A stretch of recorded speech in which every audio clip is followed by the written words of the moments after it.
Di edisi 2026 ini, Indonesia menjadi salah satu dari 7 tuan rumah yang dipilih langsung oleh FIFA. Penunjukannya bukan kebetulan. Selama 3 tahun terakhir, Indonesia dianggap sebagai salah satu negara dengan pertumbuhan sepak bola paling cepat di Asia. FIFA ingin setiap negara merasakan atmosfer kompetitif lintas benua, karena hal itu dianggap kunci meningkatnya kualitas sepak bola global. Thailand mungkin tidak menyangka bahwa Indonesia yang baru beberapa tahun terakhir bangkit, justru menjadi negara ASEAN pertama yang mendapatkan kesempatan sebesar ini, menjadi tuan rumah turnamen FIFA lintas benua, menghadapi lawan yang kualitasnya jauh di atas. Dan bagi Thailand yang masih mempertanyakan kok bisa, jawabannya sederhana. Karena dunia sepak bola memang sedang memberi perhatian lebih kepada Indonesia, dan momentum itu baru saja menulai. The next station is Indonesia. Indonesia coming from behind to score first goal for Indonesia national team. So easy. A Fortuna Sittard player now making his debut goal for Indonesia national team. Indonesia 2, Vietnam 0.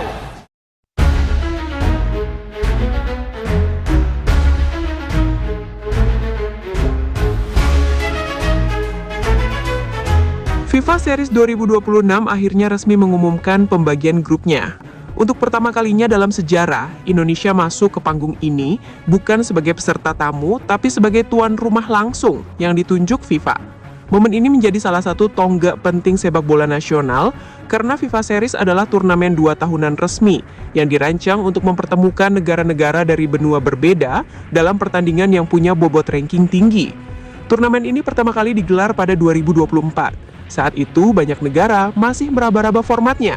Namun FIFA melihat respon positif dari publik dunia. Tujuan utama turnamen ini adalah menyetarakan kesempatan. Negara besar tidak hanya bermain melawan sesama raksasa, dan negara berkembang tidak terus-terusan terjebak menghadapi lawan level menengah saja. FIFA ingin setiap negara merasakan atmosfer kompetitif lintas benua, karena hal itu dianggap kunci meningkatnya kualitas sepak bola global. Nah, inilah alasan kenapa Indonesia akhirnya dapat panggilan. Di edisi 2026 ini, Indonesia menjadi salah satu dari 7 tuan rumah yang dipilih langsung oleh FIFA. Penunjukannya bukan kebetulan. Selama 3 tahun terakhir, Indonesia dianggap sebagai salah satu negara dengan pertumbuhan sepak bola paling cepat di Asia. Piala Dunia U17 yang digelar dengan sukses, rumput stadion yang diperbaiki besar-besaran, jumlah supporter yang selalu memenuhi tribun, sampai performa tim nasional yang konsisten mendapat perhatian internasional. Semua itu diperhitungkan oleh FIFA. Indonesia dipandang bukan sekadar pasar sepak bola yang besar, tetapi juga negara yang sedang siap naik kelas. Mesir menjadi sorotan pertama, negara yang identik dengan intensitas tinggi, duel udara kuat, dan kemampuan berlari tanpa henti.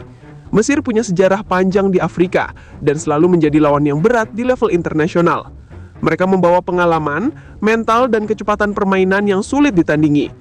Ketika Indonesia harus bertemu tim seperti ini, tantangannya bukan hanya soal taktik, tapi juga soal kestabilan mental dan konsistensi dalam 90 menit. Lalu ada Norwegia, wakil Eropa yang dikenal punya DNA permainan modern. Disiplin, fisik kuat, build up cepat, dan transisi yang rapi. Walaupun belum tentu turun dengan skuad terbaik, gaya permainan mereka tetap sangat Eropa. Direct, kuat, dan minim kesalahan. Ini tipe lawan yang benar-benar dibutuhkan Indonesia untuk naik level. Dan terakhir, Selandia Baru. Banyak orang sering meremehkan negara Oceania ini, tapi sebenarnya mereka punya karakter permainan yang mirip Eropa. Para pemain mereka berpostur tinggi, sering menekan lewat bola-bola panjang, dan punya ketenangan dalam duel fisik. Justru lawan seperti inilah yang sering menyulitkan tim Asia Tenggara. Jika Indonesia lengah sedikit saja, Selandia Baru bisa memanfaatkan celah itu dengan cepat. Ketika 3 lawan berat ini ditempatkan dalam satu grup bersama Indonesia, ini artinya FIFA memberikan ujian sekaligus kesempatan besar. Setiap pertandingan akan dihitung resmi oleh FIFA, punya bobot ranking tinggi, dan bisa membuat Indonesia naik drastis jika meraih hasil positif. Bahkan hasil seri pun bisa memberikan poin besar, mengingat lawan yang dihadapi negara-negara dari benua lain dengan ranking lebih tinggi. Format FIFA Series sangat jelas. Setiap tuan rumah mengatur grup yang berisi 3-4 tim. Mereka akan bertanding sekali, mengumpulkan poin, dan negara dengan perolehan poin tertinggi keluar sebagai juara grup. Tidak ada semifinal, tidak ada final antar juara grup. Turnamen ini lebih ke arah turnamen pengalaman dengan reward ranking.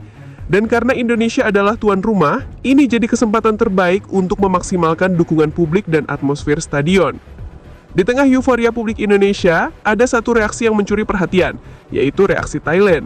Thailand mungkin tidak menyangka bahwa Indonesia yang baru beberapa tahun terakhir bangkit justru menjadi negara ASEAN pertama yang mendapatkan kesempatan sebesar ini, menjadi tuan rumah turnamen FIFA lintas benua, menghadapi lawan yang kualitasnya jauh di atas. Thailand mungkin merasa bahwa mereka lebih pantas berada di posisi itu. Mereka punya liga profesional yang tertata, punya sejarah panjang di Asia Tenggara, dan sudah lama dianggap sebagai wajah sepak bola kawasan. Tapi FIFA melihat sesuatu yang berbeda. Mereka menilai atmosfer sepak bola Indonesia jauh lebih kuat. Stadion selalu penuh, media sangat aktif, dan dukungan publik yang besar membuat Indonesia menjadi panggung yang ideal untuk mempopulerkan edisi kedua FIFA Series. Namun untuk Thailand, sebenarnya tidak perlu terlalu panas. FIFA Series digelar 2 tahun sekali dan tuan rumah akan selalu berganti. Tahun 2028 belum punya kepastian tuan rumah, dan sangat mungkin Thailand bisa mendapatkan giliran itu. Ketika waktu itu tiba, Thailand juga bisa merasakan atmosfer menghadapi tim-tim dari Afrika, Amerika Selatan, atau Eropa seperti yang dialami Indonesia saat ini. Untuk sekarang, spotlight itu jatuh kepada Indonesia. Penunjukan sebagai tuan rumah menunjukkan bahwa sepak bola kita sedang naik level, bukan hanya di mata Asia Tenggara, tapi di mata dunia. Dan pertandingan melawan Mesir, Norwegia, dan Selandia Baru akan menjadi tolak ukur seberapa jauh Indonesia telah berkembang. Ini bukan soal menang atau kalah saja. Ini soal menunjukkan bahwa Indonesia mampu bersaing, mampu menjaga tempo permainan, mampu menghadapi tekanan tim-tim yang sudah terbiasa bermain di panggung besar. FIFA Series 2026 menjadi panggung penting bagi Indonesia. Tidak hanya sebagai turnamen biasa, tetapi sebagai pembuktian bahwa Indonesia punya potensi untuk melangkah lebih jauh, untuk naik ranking, dan untuk menunjukkan kepada dunia bahwa sepak bola Asia Tenggara sudah berubah. Dan bagi Thailand yang masih mempertanyakan kok bisa, jawabannya sederhana. Karena dunia sepak bola memang sedang memberi perhatian lebih kepada Indonesia. Thailand mungkin tidak menyangka bahwa Indonesia yang baru beberapa tahun terakhir bangkit justru menjadi negara ASEAN pertama yang mendapatkan kesempatan sebesar ini, menjadi tuan rumah turnamen FIFA lintas benua, menghadapi lawan yang kualitasnya jauh di atas. Namun untuk Thailand, sebenarnya tidak perlu terlalu panas. FIFA Series digelar 2 tahun sekali dan tuan rumah akan selalu berganti. Tahun 2028 belum punya kepastian tuan rumah, dan sangat mungkin Thailand bisa mendapatkan giliran itu. FIFA Series 2026 menjadi panggung penting bagi Indonesia. Tidak hanya sebagai turnamen biasa, tetapi sebagai pembuktian bahwa Indonesia punya potensi untuk melangkah lebih jauh. Dan bagi Thailand yang masih mempertanyakan kok bisa, jawabannya sederhana. Karena dunia sepak bola memang sedang memberi perhatian lebih kepada Indonesia, dan momentum itu baru saja menulai.